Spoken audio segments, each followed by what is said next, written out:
successive division by 2. So 163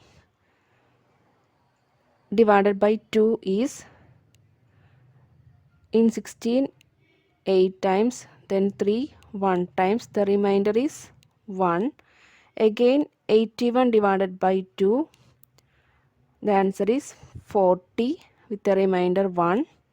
Again divide by 2, then 20, remainder 0. Again divide by 2, then 10, remainder is 0.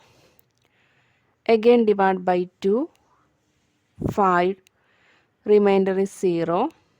Then divided by 2, 2 times, remainder 1.